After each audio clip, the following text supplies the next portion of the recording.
BR Ambedkar జిల్లా Jonnada bridge Godavari మీద ఇది ప్రధానమైన బ్రిడ్జి. ఇక్కడ 24 గంటలు నిరంతరం నిఘా ఏర్పరిచి వచ్చే పోయే వెహికల్స్ అన్నింటినీ కూడా ఒక నిఘా బృందం దాదాపు 100% వెహికల్స్ని తనిఖీ చేశారు. నా వెహికల్ని కూడా నిఘా బృందం ఈ పక్కనే ఉన్న నిఘా బృందమే తనిఖీ చేశారు. ఈ నిఘా బృందానికి కేవలం 100 అడుగుల దూరంలో ఈ కటౌట్ ఉంది. ఎన్నికల నియమావళి ప్రకారం ఇలాంటి కటౌట్స్లు ఎన్నికల నియమావళి అమలు జరిపిన తర్వాత వీటిని తీసేసేయాలి. తర్వాత వీటిని పెడితే వీటిని రాజకీయ పార్టీల ఖర్చుగా పరిగణించాలి. అది నిబంధన. రాష్ట్రంలో ఎన్నికల నియమావళిని అమలు జరపడంలో ఉన్న వైఫల్యాలకి దీన్ని ఒక ప్రతీకగా మనం తీసుకోవచ్చు.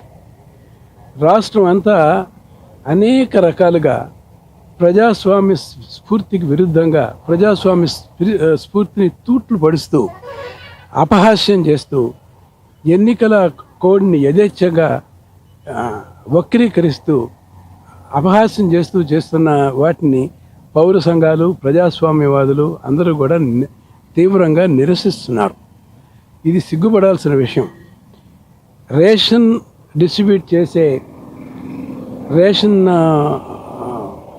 వ్యాన్స్ ఏవైతే ఉన్నాయో వాటి మీద ఉన్న ముఖ్యమంత్రి గారి చిత్రం ఏదైతే ఉంటుందో ఇది ఇంతవరకు తొలగించబడలేదు అని చెప్పేసి కంప్లైంట్లు రాష్ట్ర వ్యాప్తంగా వస్తున్నాయి. అట్లాగే అనేక సర్టిఫికెట్ల మీద అనేక ధృవీకరణ పత్రాల మీద కూడా ముఖ్యమంత్రి గారి పేరు ఈనాటికి కూడా కొనసాగటం కూడా శోచనీయం. ఈ పరిస్థితి ఎంతవరకు వెళ్ళిందంటే పిల్లల స్కూల్ బ్యాగ్స్ మీద వారి ముఖ చిత్రమే ఉంది. రైతుల పొలాల్లో వేసే రాళ్ల మీద కూడా వారి ముఖ చిత్రమే ఉంది. వీటన్నిటినీ ఎలా సవరిస్తారో ఇది ఎవరికీ అర్థం కాని సమస్య. ఇది రాష్ట్రంలో ఎక్కడా లేనట్లు, దేశంలో ఎక్కడా లేనట్లు ప్రజాస్వామ్య స్ఫూర్తికి విరుద్ధంగా రాష్ట్రంలో ఎన్నికల నియమావళి అమలవుతుంది అని చెప్పేసి సిటిజన్స్ ఫర్ డెమోక్రసీ భావిస్తుంది. ఇప్పటికైనా రాష్ట్ర ఎన్నికల అధికారి, జిల్లా అధికారులు, దీన్ని అమలు చేయాల్సిన బాధ్యతాయుతమైన అధికారులు స్వతంత్రంగా, ధైర్యంగా, స్ఫూర్తిదాయంగా ఇప్పుడైనా కూడా వ్యవహరించండి. ఇప్పటికైనా ఎన్నికల నియమావళిని అమలు చేయండి. ప్రజల్లో విశ్వాసాన్ని పెంపొందించేలాగా చర్యలు తీసుకోండి. స్వేచ్ఛగా ఎన్నికలు జరుగుతాయి అనే భావాన్ని, భద్రతా భావాన్ని ప్రజల్లో నింపండి. మనకి ఎయిర్పోర్ట్కి దగ్గర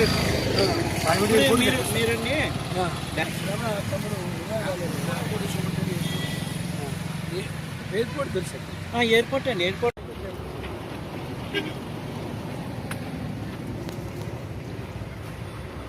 పైకి వస్తే బాగుంటుంది. సార్ వస్తాను సార్.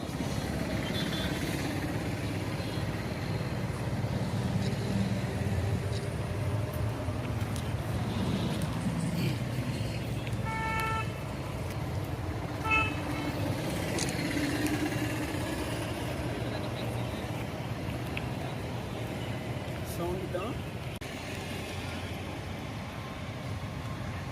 ఎక్కడ వారు